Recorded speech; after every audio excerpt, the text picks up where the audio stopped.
Podcast నచ్చితే subscribe చేయండి.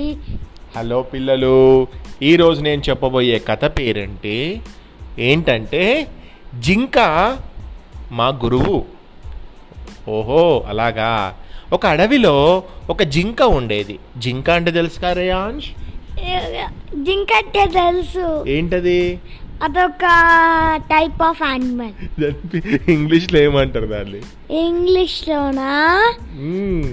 Deere. దానికి 3 రోజులుగా ఒంట్లో బాలేక మూలుగుతుంది. పాపం దానికి ఆరోగ్యం బాగలేదట, ఒంట్లో బాగలేక మూలుగుతుందట. అమ్మా అయ్యా అట్లా అంటాం కదా మనం. అలా ఎలాగో ఓపిక తెచ్చుకొని పొద దగ్గరకు వెళ్ళి మేస్తుంది. అక్కడ దాన్ని కొంచెం ఓపిక తెచ్చుకొని వెళ్ళి అక్కడ ఉన్నటువంటి గడ్డిని వెళ్ళి తింటుంది అన్నట్టు. అప్పుడు దానికి కింద ఏదో మెరుస్తూ కనిపించింది. ఏంటిది, ఏదో మెరుస్తుంది అని ఆలోచించింది. ఏంటని చూస్తే అది ఒక డైమండ్. అడవిలో దొరికిన విలువైనవన్నీ రాజుకే చెందాలి కాబట్టి మృగరాజుకే ఇవ్వాలని బయలుదేరింది జింక. ఎందుకంటే అడవిలో ఏం దొరికినా కూడా వాళ్ళకు ఒక అడవికి ఒక నియమం ఉంటుంది, రూల్. ఓకే, ఫారెస్ట్కి ఒక రూల్ ఉంటుంది. ఏంటా రూల్ అంటే అడవిలో ఏదైనా కొత్త వస్తువు కనిపించినా, ఏదైనా కొత్తవి చాలా అంటే విలువైనవి ఏమైనా కనిపిస్తే అవి రాజుకే ఇవ్వాలి కాబట్టి వాళ్ళ రాజు అయినటువంటి లాయన్కి ఇవ్వాలని అనుకుంది. కాస్త దూరం వెళ్ళాక ఒక పులి ఎదురై ఆకలి మీద ఉన్నాను, తినేస్తాను అని జింక మీదకు దూకపోయింది. ఈ వజ్రాన్ని మృగరాజుకి ఇచ్చేసి వస్తాను, వదిలిపెట్టు అని జింక బతిమలాడింది. పని అయ్యాక తిరిగి రావాలి, తప్పించుకోకూడదు అని హెచ్చరించి జింకను వదిలింది పులి. అక్కడి నుంచి ఇంకాస్త దూరం వెళ్ళాక ఒక గోతిలో నుంచి రక్షించండి రక్షించండి అన్న అరుపు వినబడింది. అటు చూస్తే గోతిలో తోడేలు కనిపించింది. జింకకు ఒక విరిగిన చెట్టు కొమ్మ సహాయంతో దానికి బయటపడేలా చేసింది జింక. బయటకు వచ్చిన తోడేలు, మొన్నటి నుంచి గోతిలో ఉన్నాను, ఆకలికి తట్టుకోలేకపోతున్నాను, నిన్ను తినేస్తా అని అంది. మృగరాజుకు ఈ వజ్రం ఇవ్వడానికి వెళ్తున్నాను, నన్ను పులి వదిలింది. నేను నిజానికి స్వేచ్ఛాజీవిని కాదు, దానికి ఆహారం కావాల్సిన దాన్ని. నన్ను వదిలిపెట్టి మరో ఆహారం వెతుక్కో అని అంది జింక. అది విని జింకకు దారి వదిలింది తోడేలు.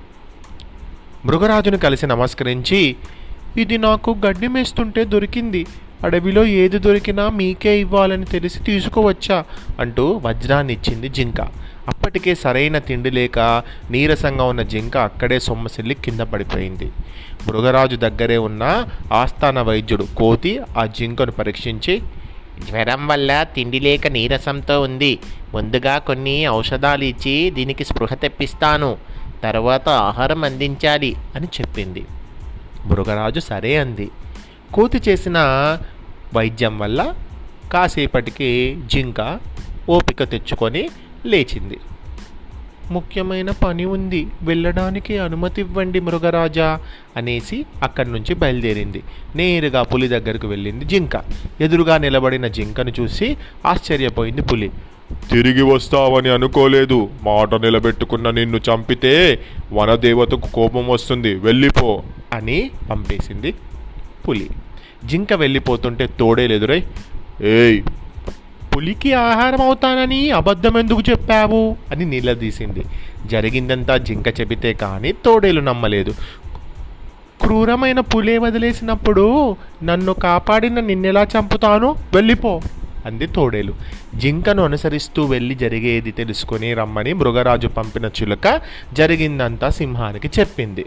ఆ 3 జంతువుల ప్రవర్తనకు సంతోషించిన మృగరాజు సభకు రప్పించి వాటిని సన్మానించాలనుకుంది.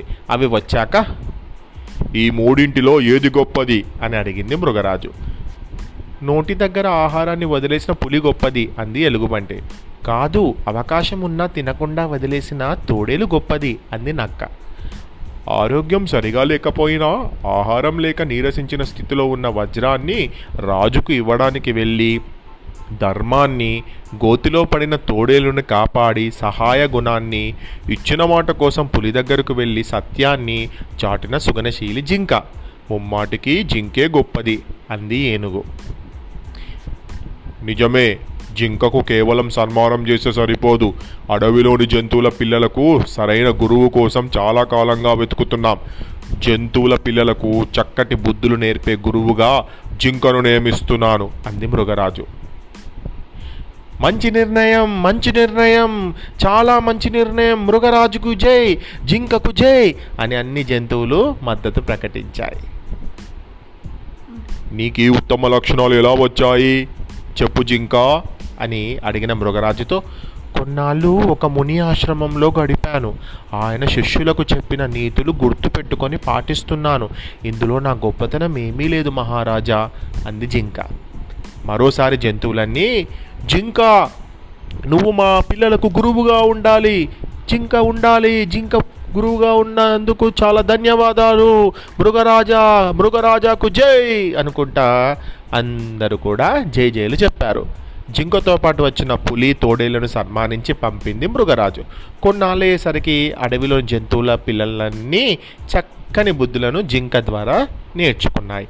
అందుకే మనము మంచి వాళ్ళతోటి మనము మంచి బుద్ధులు నేర్చుకుంటే అలాంటి బుద్ధుల వల్ల అందరికీ మనం అంటే ఇష్టం ఏర్పడుతుంది.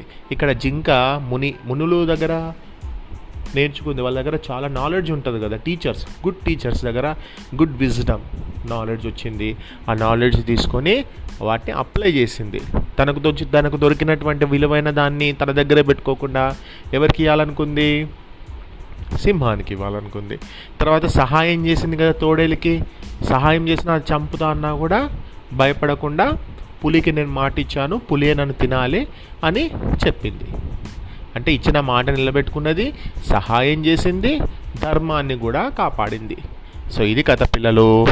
ఇంత మంచి కథ రాసిన వారు నారంశెట్టి ఉమామహేశ్వరరావు గారు. శుభరాత్రి.